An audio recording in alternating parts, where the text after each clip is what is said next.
स्वागत है आप सभी का सोलो इन जापान के 20वें एपिसोड में।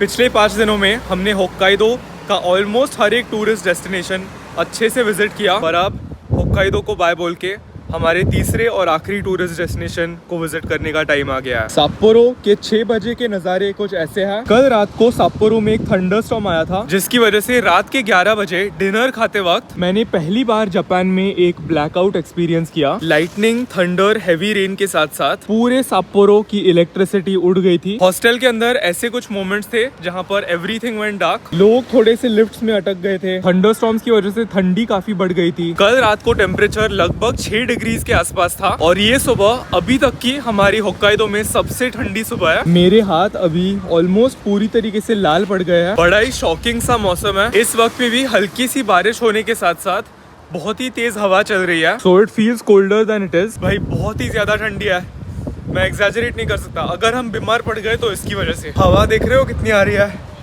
इनका छाता भी टूट गया। सुजुकी स्टेशन, अपने सर्विसेज के लिए शुक्रिया। अब हम आगे निकल रहे हैं। यार जल्दी से अंडरग्राउंड चलते हैं। अंडरग्राउंड मुझे लगता है कि हीटर सर्विसेज होते हैं या मे बी बस हवा नहीं आती। हाँ पहुंच गए। चलो यार चलते हैं साप्पोरो।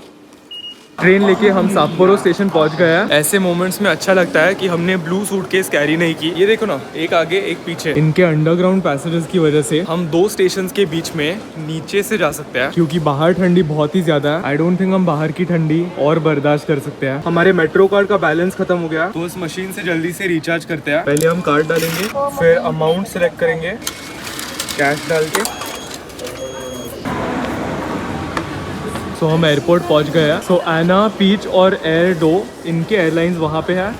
हमारी है जेट स्टार। तो हम इस एस्केलेटर से दूसरे फ्लोर पे जाएंगे। स्वागत है आप सभी का शिन चितोसे के डोमेस्टिक टर्मिनल में। ये है हमारी फ्लाइट 12:50 F वाला काउंटर जा रही है खानसाई। खानसाई इंटरनेशनल एयरपोर्ट ओसाका के एयरपोर्ट का नाम है। ये डोमेस्टिक एयरपोर्ट काफी यूनिक है। यूजुअली हम एंटर करने के बाद एक चेक इन काउंटर होता है, जहाँ पर हम हमारी एयरलाइन ढूंढ के हमारे बैग चेक इन करते हैं। पर यहाँ पर हर एयरलाइन का एक यूनिक चेक इन काउंटर है और एक यूनिक सिक्योरिटी चेक है। बैग का चेक इन हो गया है, बोर्डिंग पास भी मिल गया। अब जाके सिक्योरिटी चेक, और सिक्योरिटी चेक 2 मिनट के अंदर खत्म हो गया। बिल्कुल हमारे पिछले ट्रिप की तरह जब हम साप्पोरो आए थे तब हमें सिर्फ लैपटॉप निकालना पड़ा और बैग के अंदर की बाकी के जो भी इलेक्ट्रॉनिक्स थे वो हमने वैसे के वैसे अंदर डाल दिए। इस बार भी प्रोसेस एकदम सेम था, पर इस बार मेरे पास एक पानी की बोतल थी जो मैंने खत्म नहीं की थी। इंडिया में हमें यूजुअली ये फेंकना पड़ता, पर जापान में लिक्विड कैरी करना भी अलाउड है, क्योंकि सिक्योरिटी चेक के बूथ पे उनके पास एक लिक्विड डिटेक्टिंग मशीन होती है। तो उन्होंने सिक्योरिटी चेक के वक्त ये बोतल उसमें डाली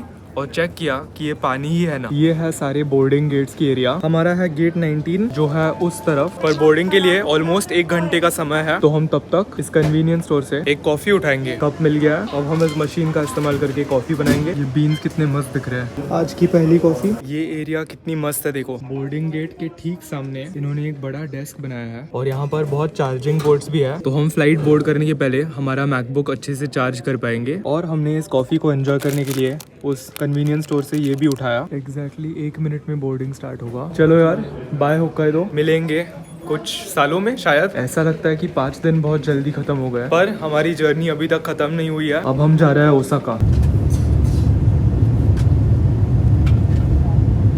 स्वागत है आप सभी का ओसाका। करीब 2 घंटे की फ्लाइट थी। एक चीज देखने में बहुत रिलीविंग लग रहा है कि ओसाका में वेदर बहुत ही सुंदर है। ठंडी के दिन खत्म हो गए, अच्छे वेदर के दिन चालू। हमारी ये जापान ट्रिप कितनी परफेक्टली प्लान थी, देखो। पहले हम गए टोक्यो, जो एक फास्ट पेस सिटी है। फिर हम गए होक्काइडो। होक्काइडो से हमें थोड़ा सा चेंज ऑफ पेस मिला और अब हम एक और फास्ट पेस सिटी यानी ओसाका में आ गए हैं। तो खानसाई एयरपोर्ट एक्चुअली एक काफी बड़ा एयरपोर्ट है। तो हम पिछले 10 मिनट से चलते जा रहे हैं। फाइनली 10 मिनट चलने के बाद हम बैगेज क्लेम के यहाँ पर पहुँच गए हैं। ये वाला है हमारा साप्पोरो। चलो अब एयरपोर्ट से बाहर निकलते हैं। ओसाका एवरीबॉडी, स्वागत है आप सभी का। तो जापान के सारे बिग सिटीज में मैंने ये नोटिस किया है कि सिटी के अंदर कभी जगह ना होने की वजह से सारे एयरपोर्ट्स हमेशा सिटी के आउटस्कर्ट्स में होते हैं। नारिता एयरपोर्ट हो गया, साप्पोरो का एयरपोर्ट हो गया और अब खानसाई एयरपोर्ट भी। एयरपोर्ट बड़ा सुंदर सा है, पर सो निकलने के पहले घर से मैंने एक ओसाका अनलिमिटेड रेलवे पास परचेज किया था। उस पास का QR कोड इस वक्त पे मेरे फोन पे है। तो अभी हम स्टेशन ऑफिस जाके उस QR कोड से पास एक्सचेंज करवाएंगे। वो है एयरपोर्ट की टर्मिनल बिल्डिंग और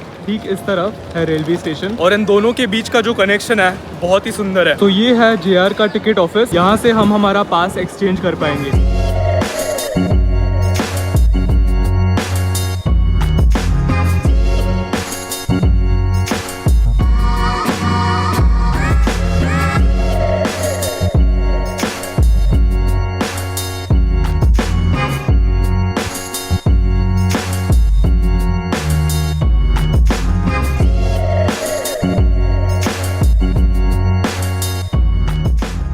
मसल ब्लेज के क्रिएम्प में 100% प्योर क्रिएटिन मोनोहाइड्रेट है, जो बॉडी बिल्डिंग इंडस्ट्री का सबसे इफेक्टिव और रिसर्च सप्लीमेंट है। क्रिएम्प रेगुलर क्रिएटिन के मुकाबले कम डिटीरियोरेट होता है, जिससे क्रिएटिन की बायो अवेलेबिलिटी बढ़ती है, इंक्रीजिंग आवर एथलेटिक परफॉर्मेंस। हमारी बॉडी में एटीपी प्रोड्यूस करने के साथ साथ ये प्रोटीन सिंथेसिस भी बढ़ाता है। सिर्फ उतना ही नहीं, क्रिएटिन इंट्रामस्कुलर वाटर रिटेंशन की वजह से मसल वॉल्यूमाइजेशन में भी मदद करता है, जिससे हमारे मसल्स को एक 3D फुलर लुक आता है। मसल ब्लेज के क्रिएम्प पे अभी 25% ऑफ चल रहा है। मेरे फेवरेट सिट्रस ब्लास्ट फ्लेवर को चेकआउट करने के लिए डिस्क्रिप्शन बॉक्स में पहली लिंक को क्लिक करना। 1-2 घंटे के फ्लाइट के बाद और 1-1.5 घंटे के ट्रेन जर्नी के बाद स्वागत है आप सभी का ओसाका। टोक्यो के बाद ओसाका मेरी जापान की फेवरेट सिटी है। सबसे अच्छा इसीलिए लग रहा है क्योंकि यहाँ पर वेदर 11 आउट ऑफ 10 है। मौसम बड़ा प्लेजेंट है, कोई ठंडी नहीं है, समर लाइक वाइब्स आ रहा है। ये देखो धीरे धीरे गोल्डन आवर आने वाला है। हम जस्ट ऑन टाइम ओसाका पहुंचे हैं। ओसाका आते आते पता चलता है कि हम ओसाका में हैं। अभी हम जा रहे हैं हमारे हॉस्टल। सो ये है हमारे हॉस्टल की गली। अच्छी चीज यह है कि ये हॉस्टल सबसे नजदीकी ट्रेन स्टेशन से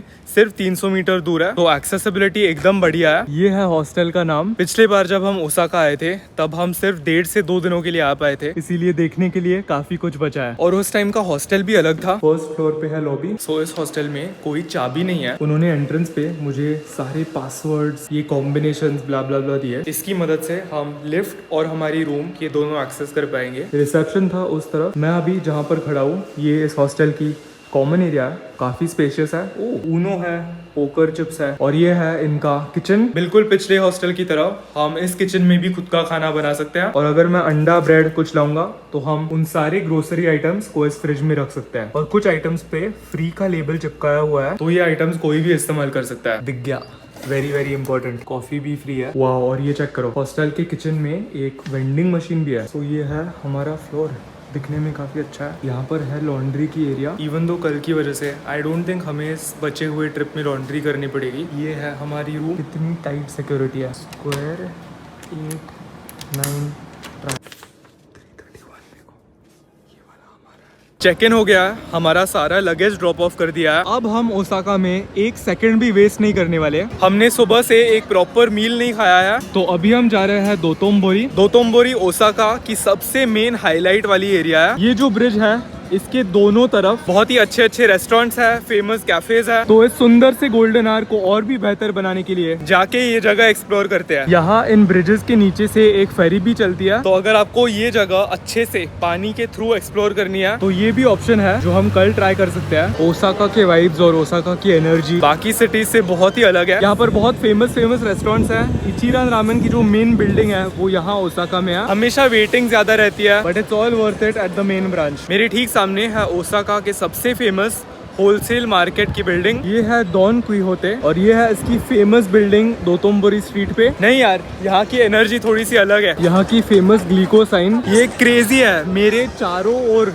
इतने सारे टूरिस्ट लास्ट टाइम बिल्कुल नहीं थे, और हम यहाँ पर सनसेट के वक्त कभी नहीं आया, इसीलिए बहुत ही अनरियल मोमेंट है। यहाँ पर इतनी भीड़ है कि हम चल नहीं पा रहे हैं ठीक से। अभी कुछ खाने के लिए सचमुच ढूंढना पड़ेगा, जगह नहीं है। इवन जब हम लास्ट टाइम आए थे हम ओसाका का स्ट्रीट फूड ट्राई नहीं कर पाए थे। यहाँ ऐसे एक टिकट मशीन है जहाँ पर हम पैसे डालेंगे। अच्छा, तो दुकान का नाम 10 येन पान है। एक्चुअली इसकी कीमत 500 येन है। सो ये इस टाइप का वॉफल मिला है। 2 ऑप्शंस थे, चीज और कस्टर्ड। हमने कस्टर्ड लिया है। अब इसका टेस्ट करते हैं।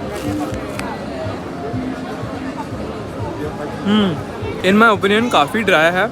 अगर थोड़ा सा और मॉइस्ट होता तो इसकी टेस्ट बेहतर आती। और ये 10 येन पान इसीलिए है क्योंकि इसका जो शेप है वो एक 10 येन के सिक्के जैसे दिखता है। ओके, अब ये ड्राई नहीं लग रहा। जैसे हम खाते जा रहे हैं वैसे ही कस्टर्ड फिलिंग और ज्यादा बाहर निकल रहा है। ये है ओसाका की एक और स्पेशलिटी, इसे ओकोनोमियाकी कहते हैं। काफी टाइम से ट्राई करना था। फन फैक्ट, ये हमारे आटे से बनती है। ये एक सेवरी पैनकेक होता है जिसके अंदर बहुत सारा सॉस, अंडे और सी फूड होता है। इस बार फुल ऑन स्ट्रीट फूड।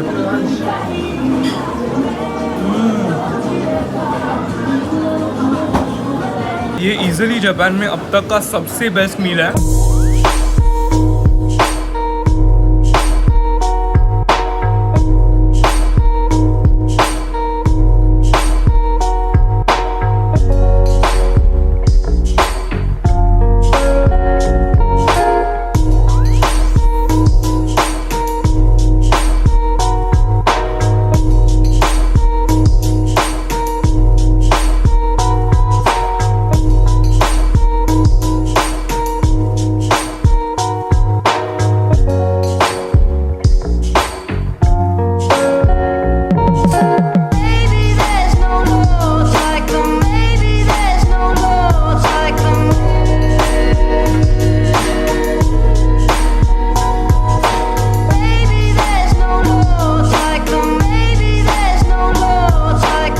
हमारा पेट पूरी तरीके से भर गया है। यहाँ पर सनसेट हो चुका है, अभी है ब्लू आवर। अब धीरे धीरे ओसाका के सारे लाइट्स ऑन होंगे। ये मुझे हमेशा बहुत एक्साइटिंग लगता है। शाम होते वक्त ऐसे लगता है कि एटमॉस्फेयर बहुत एनर्जेटिक है, पर जैसे ही रात होती है धीरे धीरे इन छोटे छोटे गलियों के लाइट्स भी ऑन होते हैं। That's when the place really comes alive। अभी हम आ गए हैं ओसाका के सबसे पॉपुलर शॉपिंग स्ट्रीट पे। यहाँ पर यूनिक्लो से लेके जीयू तक बहुत सारे ब्रांड्स हैं। एक ऐसा ब्रांड जो मुझे पर्सनली बहुत ज्यादा पसंद है वो है डाइसो। डाइसो एक 100 येन स्टोर जैसा है, तो सारी चीजें बहुत सस्ती मिलती है। यहाँ पर ऑलमोस्ट हर कैटेगरी की चीजें मिलती है। मेरे बैग के अंदर अभी जो यूटिलिटी पाउच है वो मैंने यहाँ पर 100 येन के लिए लिया था, मतलब 60 इंडियन रुपीज, और क्वालिटी भी बहुत सही होती है। आपको एक और फैसिनेटिंग चीज बताऊं, इस स्टोर में कोई एम्प्लॉइज नहीं है, पूरी सिस्टम सेल्फ चेकआउट पे चलती है। तो फ्लिप साइड पे इनको कस्टमर्स पे इतना भरोसा है कि कोई चोरी करके सामान नहीं लेगा। भीड़ बहुत ज्यादा है, नेविगेट करने में प्रॉब्लम आ रहा है। पता नहीं क्यों पर ये ग्लीको की साइन अभी तक इल्यूमिनेट नहीं हुई है। जापान के बारे में एक और क्रेजी चीज, एक आधी लीटर की पानी की बोतल